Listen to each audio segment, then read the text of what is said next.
In this video, we developed a basic bid process for small businesses looking to do business with the state. So you found a bid on eMaryland Marketplace Advantage, also known as Emma. Now what? Let's jump right into 3 ways to set up a winning bid process for small businesses on a budget. We will be discussing the bid schedule, the bid no bid assessment checklist, and the bid outline. If this is something you are interested in learning more about, just keep watching. What we do at Key to Life Professional Services, LLC, is we help our small businesses understand and create processes that are very simple. And because when you're first getting started, you don't want to make it so complex. Everything needs to be simple and easy, so that way you can feel comfortable with bidding on an opportunity. So we've went over the training on how to sell to the state of Maryland. Then we've went over how to navigate on the eMaryland Marketplace Advantage, which is known as Emma. So in Emma, now that we've found an opportunity, the first things we need to identify on the bid is the bid schedule. So we need to know the date it was published and the date it is due. So when we got those 2 main dates, then we can know how much time we can allocate for the bid no bid assessment checklist.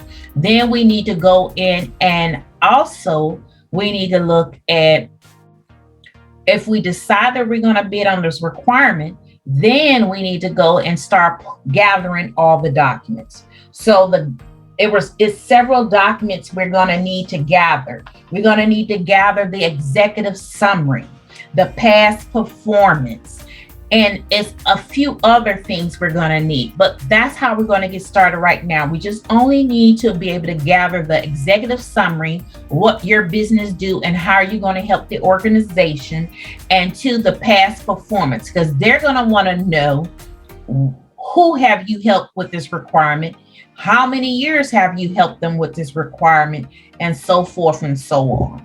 So now that we've gathered the document, and you need to put that on your timeline, the bid schedule.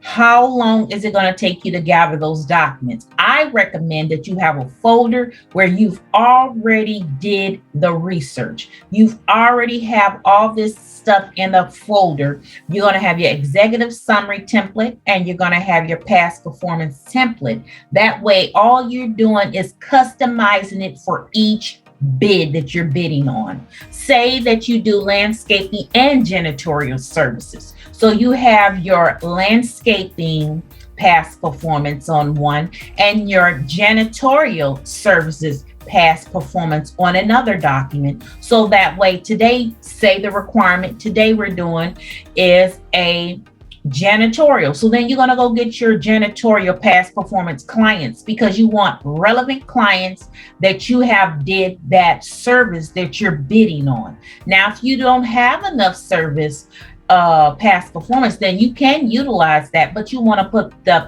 those whichever service that the contract is for, the solicitation is for, that's the one you're going to put first, and then you put the other one second. So that way they see that yes, I have a variety experience doing different requirements. So that's not the only thing. And then you will go in there and find that question and answer date. When is this requirement? You're going to put that on there as well on your dates, so that way you don't miss those key dates that you supposed. Or say it was a site visit, then you got to put the site visit date on there, because you don't want to miss the opportunity to go out there and see how much work it is that you have to do. Say it's 6 locations. You want to go to those 6 locations so you know what it looks like. Do they have sidewalks? Do they have different things that's going to be taking place? And by you doing your site visit, you can take you some pictures, and then you can get the square footage, because that should be in the requirement already. So you kind of know what it looks like, and that way, and if you have any subcontractors, take your subs with you. given in this environment though, sometimes they will only allow you to have two. So you would only be able to take two people with you. So think about that. You can go and then take your sub with you, so that way you have your backup.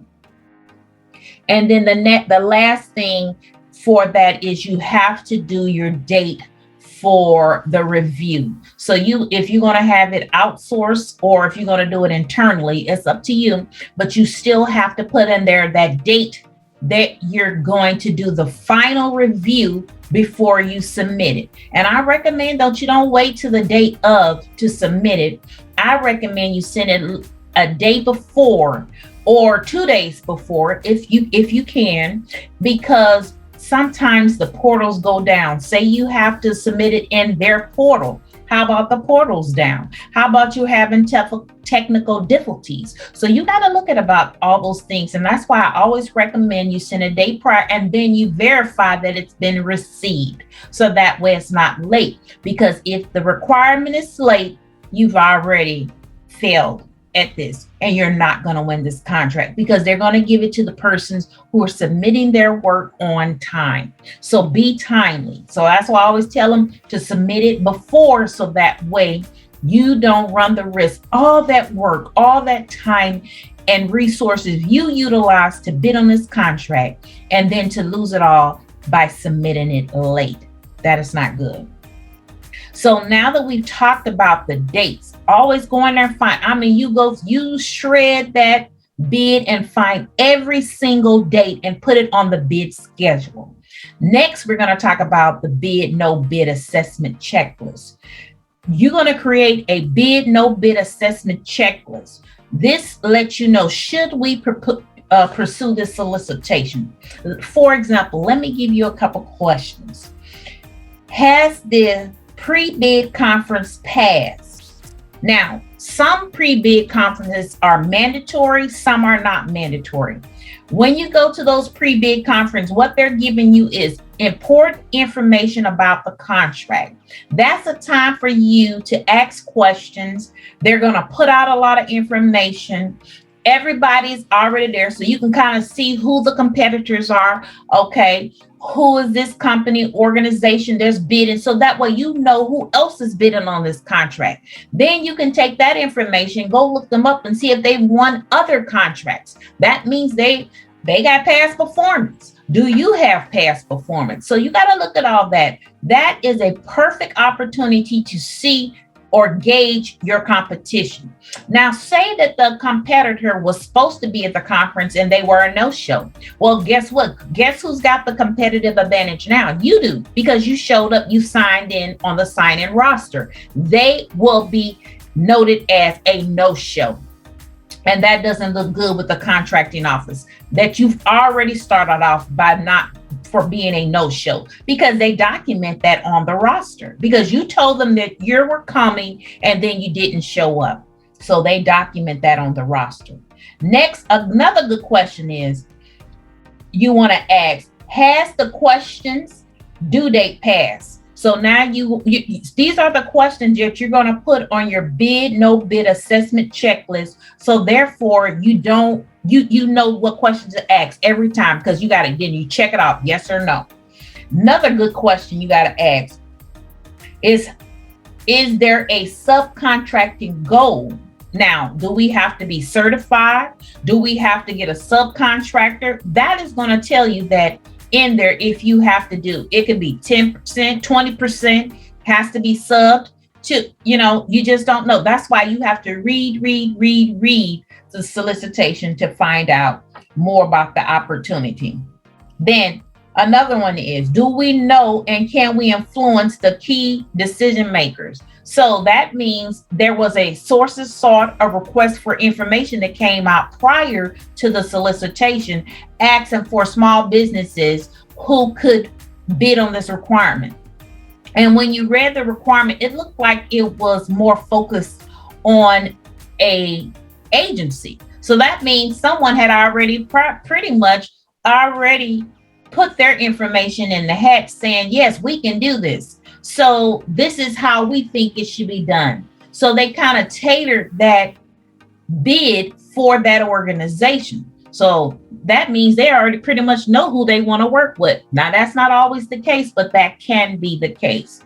So that is some good questions you need to ask when you're building your no bid assessment checklist.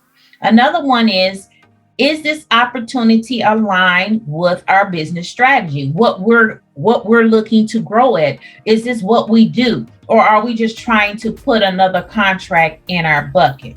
And then we want to know, has the budget been formally approved and this requirement has been fully funded? Because you don't want to go after something that's not fully funded and then you're not able to be able to get paid for this because you've already spent all this time and resources. And then the internal, so we know this is the information about the company, but then we need to go ahead and ask ourselves in another section, the internal information about us. Do we have the strong management support to support this requirement? So we're going to go through and make our checklist for the internal information that we need to ask. Do we have successful track record and similar opportunities? So have we been doing this before? These are some of the questions you need to ask. Now, are partners needed for this? Do I have to do team and partner? Well, because can I complete this requirement by myself or do I need a team and partner? So you definitely want to take that in consideration, because if you need a team and partner, do you already have some contractors already vetted that could come on at an advance notice? So you definitely need to build your toolkit for that. So that way you already know, you let the team and partner know, look, I got this requirement. I need such and such capabilities, but you already have their resume. You've already have the capability statement. You already have all their capabilities. And all you will have to do is reach out and let them know, are you interested and are you available? And then you send over that subcontracting agreement, that non-disclosure and all that information. That way we want all other businesses to get with people that we like, know, and trust. And we want to believe that they're not going to try to go after this requirement without us, because we're going to share this important information with this other business. And then another question you need to ask, are there consequences to us losing or not bidding on this contract? Is there consequences? So you got to so that's why it's so important to go through and ask all these questions of each contract and continue every time you come with a new question, you add it to your bid and no bid assessment checklist. So that way you'll have a real comprehensive checklist to utilize before you go bid on that requirement, because you don't want to waste your time bidding on something that you don't even qualify for. So that's enough on the bid and no bid assessment checklist. I just wanted to give you an overview of what it looks like, what you should put in there, and then the next steps to go forward. So now we're going to talk about the bid outline. So the bid outline is basically just letting you know what all needs to be in the bid proposal package. So you're going to need a cover letter. There's going to be a table of contents. I recommend the table of contents mirror the invitation for bid. So that way it makes it easy for them to look for the information. You do not want the contracting officer, the procurement officer looking for the information. You want it to mirror exactly. So if it says the statement of work is 5, then your statement of work should be number 5. Whatever it says, that is how you're going to do it, because you're going to know when they turn that page to number 5, that is exactly what they're going to see.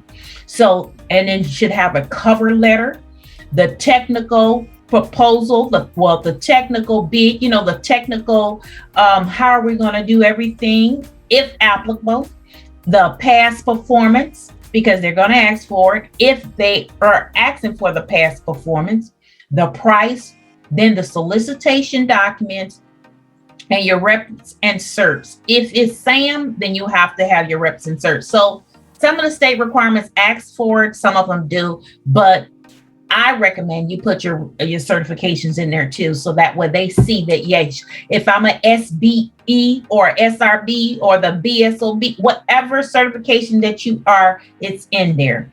And then if there's an incumbent, your transition plan. So I've always recommend that you have a boilerplate transition plan already pre-created, and then you customize it, because some requirements are new, but then some are recompetes. So someone already is on that contract and they want to know, how are you going to transition from that company to your company? And sometimes they have you come in, I believe, 60 days before time. So you are doing pretty much a right seat ride. So that way there will be a smooth transition and there will not be a stop in the operations. So these are certain things that I feel should be addressed when you're looking at the requirement. Thank you for watching. I hope you have learned a lot from this video. If you have any questions and experience to share, please leave a comment in the section below. I'd love to hear from you. Subscribe to my channel and see you on the next video.